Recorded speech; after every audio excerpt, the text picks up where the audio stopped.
Beyond the salt sea, there's some rare meltwater from nearby peaks. Freshwater streams of grass beside them. These streams too go through their nightly winter, thaw in the morning and flow again. But the animals that depend on them are a little slower to move. These are viscacha.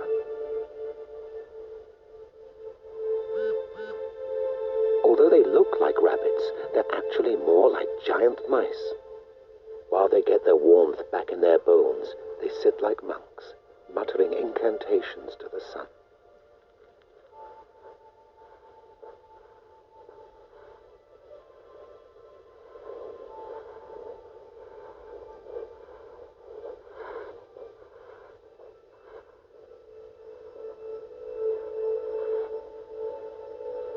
That they've got through the night at all is a tribute to the quality of their fur, among the warmest in the world.